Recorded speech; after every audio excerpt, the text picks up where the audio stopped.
Sebuah kapal ekspedisi yang berlayar menuju kutub utara tiba-tiba terjebak di lapisan es yang sangat tebal. Para awak kapal berusaha keras memecah es tersebut.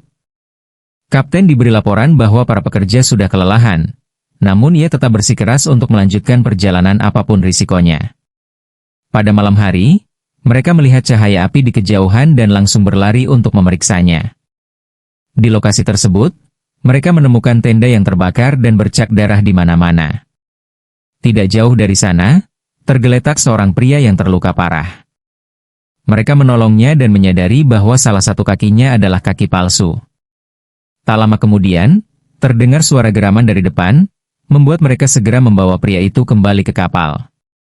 Tak lama setelah itu, muncul sosok makhluk besar yang tampak seperti monster berjalan ke arah mereka. Awak kapal segera bersiap dan menembakinya. Makhluk itu sempat jatuh, tetapi bangkit kembali dan terus maju.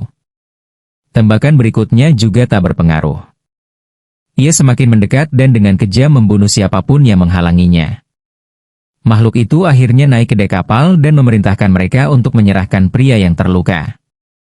Serangan demi serangan dilakukan, namun semua dengan mudah dipatahkan. Salah satu awak masuk ke ruangan dan mengambil senapan mesin. Tembakan itu membuat monster jatuh ke laut, meski jelas ia belum mati. Makhluk tersebut memiliki kekuatan luar biasa, bahkan mampu mengangkat kapal. Namun tembakan terakhir menyebabkan es di sekitarnya retak. Mereka menyaksikan dengan tegang saat monster itu jatuh ke dalam air. Setelah keadaan tenang, Kapten merawat pria yang terluka itu.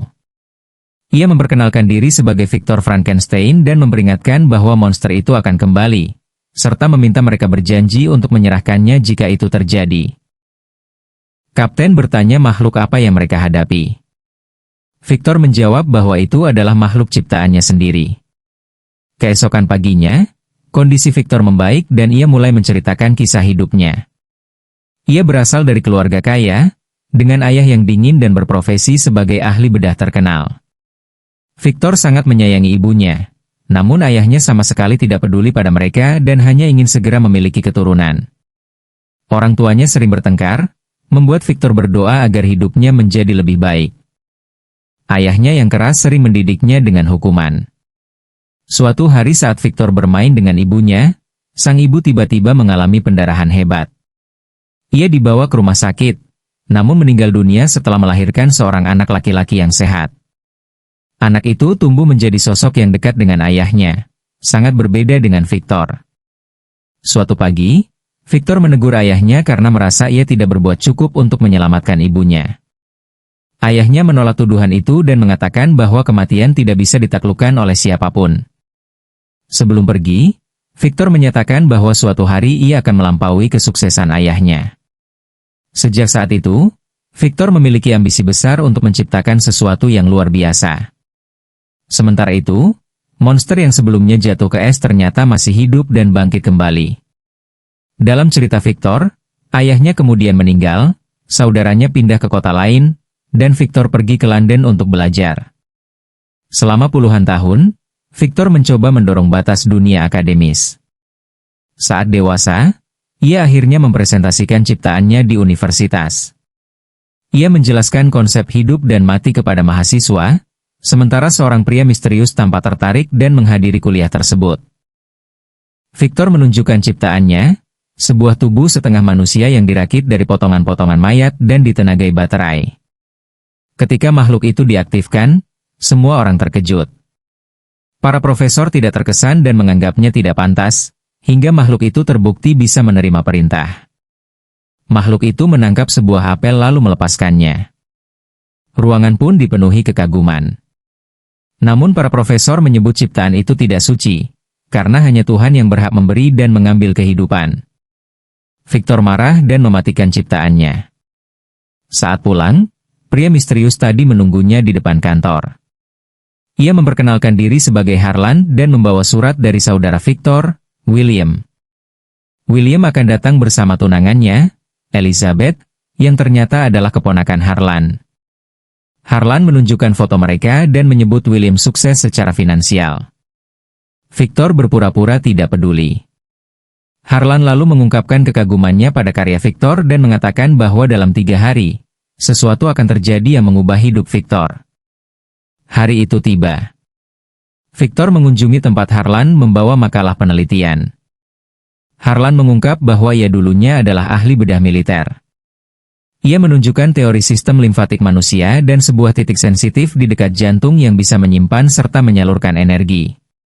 Victor menyadari bahwa energi bisa mengalir dari satu kelenjar di punggung. Melihat potensi besar ini, Harlan menawarkan pendanaan penuh. Victor bertanya imbalannya, namun Harlan berkata akan memintanya nanti. Tak lama, mereka diberitahu bahwa William dan Elizabeth telah tiba. Victor menemui mereka dan diperkenalkan kembali dengan Elizabeth. Saat makan siang, Victor dengan antusias menyampaikan idenya hingga membuat Elizabeth tertawa, yang membuat Victor tersinggung. William dan Harlan lalu keluar untuk merokok. Elizabeth menjelaskan bahwa ide yang terlihat baik bisa membawa kehancuran besar, seperti perang. Victor tersinggung, tetapi Elizabeth mengajaknya bergabung. Ia tersenyum dan pergi. Kapten di kapal mendengar benturan di luar. Ia keluar dan diberitahu bahwa monster terlihat mengelilingi kapal. Ia tak percaya, namun monster itu benar-benar terlihat menunjuk ke arah kapal. Beberapa minggu kemudian, Victor pindah ke sebuah kastil bersama keluarganya. Kastil itu direncanakan sebagai pusat penelitiannya. Bangunan itu memiliki lubang besar dari atap ke dasar untuk menyalurkan energi petir. Harlan menyetujui semua rencana itu. Mereka mulai mengumpulkan bagian tubuh, dimulai dari penjara hukuman mati. Victor memilih seseorang dengan punggung kuat. Di pasar, ia melihat Elizabeth dan mengikutinya ke gereja. Lalu menyamar sebagai pastor di bilik pengakuan. Elizabeth mengaku memiliki niat berdosa terkait saudara tunangannya. Victor bertanya dengan suara samaran, dan Elizabeth menjawab bahwa itu adalah kebencian, bukan nafsu. Mereka sadar satu sama lain dan pergi bersama. Mereka menghadiri pesta dansa dan mengobrol lama. Victor mengajak Elizabeth berdansa, dan meski ragu, ia setuju. Sejak itu, Victor mulai kehilangan minat pada penelitiannya dan lebih menikmati hidup bersama Elizabeth. Harlan menegur Victor karena proyeknya terbengkalai. Ia memperingatkan bahwa perang akan datang dan hasil harus selesai dalam seminggu. Elizabeth kemudian mengunjungi laboratorium dan melihat tubuh setengah jadi. Victor mencoba mengungkapkan perasaannya, tetapi Elizabeth menolak. Ia mengatakan telah memilih jalannya sendiri dan pergi. Victor mengejarnya, namun gagal. Suatu sore, Victor menemukan titik kelenjar yang tepat dan tubuh itu bergerak, membuatnya ketakutan. Setelah perang, mereka mengumpulkan mayat di medan bersalju dan merakit monster sepenuhnya.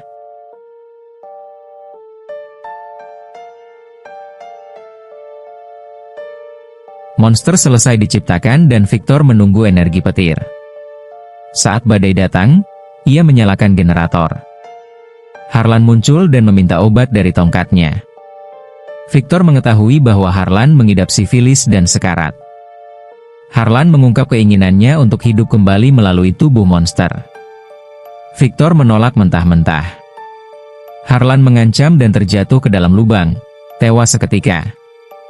Victor tetap menggunakan peralatan itu.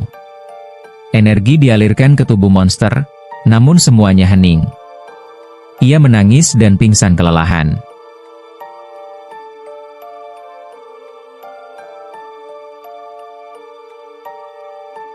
Keesokan pagi, monster berdiri di hadapannya.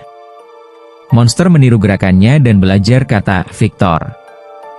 Victor merasa terharu mendengar detak jantungnya. Victor membawa monster ke ruang bawah tanah dan memberinya air. Monster hanya bisa mengucapkan namanya. Victor mengikatnya dan pergi, meski monster panik.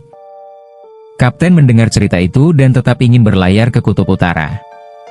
Victor menyebut kapten memiliki kegilaan yang sama dengannya. Victor mencoba melatih monster berbicara, namun gagal. William dan Elizabeth tiba. Elizabeth mendengar suara dan melihat monster. Mereka saling mendekat dengan rasa ingin tahu. Monster dan Elizabeth saling menyentuh.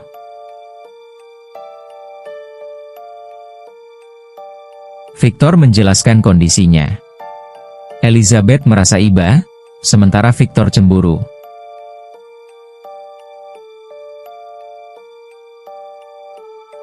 Malam hari, Elizabeth menemui monster. Monster memberinya daun dan mencoba mengucapkan namanya. Victor memperingatkan Elizabeth agar menjauh.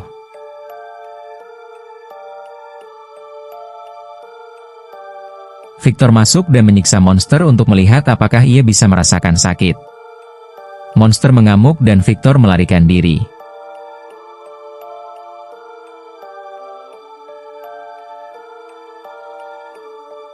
Victor mengatakan pada William bahwa eksperimennya gagal. Ia menyalahkan monster atas kematian Harlan dan meminta Elizabeth pergi.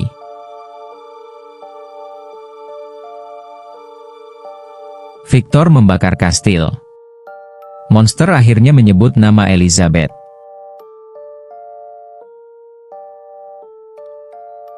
Ledakan menghancurkan kastil dan melukai Victor.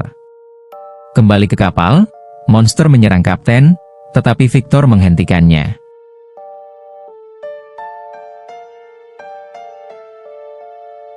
Monster melepaskan diri dan melarikan diri.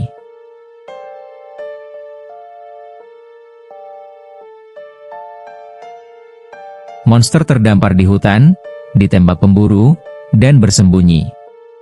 Ia menemukan pondok dan mengamati keluarga baik hati dari kejauhan.